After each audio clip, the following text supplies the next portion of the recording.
അമ്മീൻ്റെ പിറന്നാളായതുകൊണ്ട് തന്നെ തലേ ദിവസം തന്നെ നമ്മൾ അവിടെ എത്തിയിട്ടുണ്ടായിരുന്നു. എന്നിട്ട് പരിപാടിയൊന്നുമില്ല, എപ്പോഴും എല്ലാ പരിപാടിക്കും തലേ ദിവസമല്ലേ വൈബുള്ളൂ, അതുകൊണ്ട് തലേ ദിവസം തന്നെ ചെല്ലണം.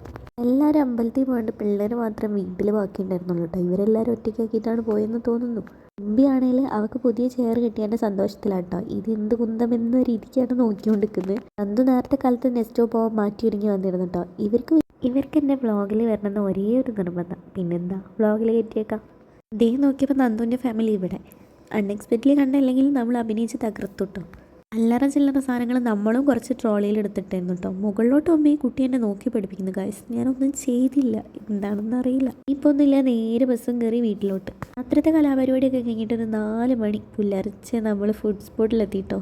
കിടില സ്പോട്ടാണ് ഗായ്സ്. പൊറാട്ടയും ചിക്കനൊക്കെ കഴിക്കാൻ വേണ്ടിയിട്ടാണ് മെയിനായിട്ട് വന്നത്. ഇവിടെ കുട്ടനൊക്കെ കിട്ടും ഗായ്സ്, നല്ല ടേസ്റ്റാണ്. ഫുഡിൻ്റെ കാര്യത്തിൽ ഒരു വിട്ടുവീഴ്ചയും വരുത്തിയിട്ടില്ല കേട്ടോ. കിടിലനായിരുന്നു. പൊറാട്ട എന്ന് പറഞ്ഞ് പോയിട്ട് നമ്മളെല്ലാവരും പുട്ടൊക്കെ ആട്ടോ മേടിച്ചിട്ടുണ്ടായിരുന്നു. നല്ല പുട്ടും ചിക്കൻ കറിയും ചിക്കൻ ഫ്രൈ ഒക്കെ കേട്ട് നല്ല ടേസ്റ്റ് ഉണ്ടായിരുന്നു ഗായ്സ്. ഞാൻ വീഡിയോ എടുക്കുന്നത് കണ്ടിട്ട് വെറുതെ ഇരുന്ന് ചിരിച്ചുകൊണ്ടിരിക്കുകയാണ്. ഓടിക്ക് ഓരോ ഷോട്ട് എടുക്കാനും പറ്റുന്നുണ്ടായിരുന്നില്ല. ഞാൻ തീറ്റിയിരുന്നതെന്നറിയാം. നമ്മൾ ഫുഡ് ഓർഡർ ചെയ്യുന്നു, അവർ വരുന്നു, ഫുഡ് തരുന്നു, പോകുന്നു, ഇങ്ങനത്തെ ഒരു അവസ്ഥ. നീണ്ട 1.5 മണിക്കൂറിന് ശേഷം നമ്മൾ ഹോട്ടലിൽ നിന്ന് ഇറങ്ങിയിട്ടോ. വലിയൊരു ആശ്വാസമായിരുന്നു ഫുഡൊക്കെ കഴിച്ചപ്പോൾ. ഇനി എന്താ പോയിട്ട് പരിപാടി എന്നല്ലേ, ബാക്കിയുള്ളതും കൂടെ തീർക്കാനുണ്ട്. നാളെയല്ലേ പരിപാടി, നാളെയല്ലേ ഇന്ന് പുലർച്ചെയായല്ലോ. ഇനി ബാക്കി ഡെക്കറേഷനും കാര്യങ്ങളൊക്കെ ചെയ്ത് ഇതായിരുന്നു കേട്ടോ ഔട്ട്ലുക്ക്. അടിപൊളിയായിരുന്നു.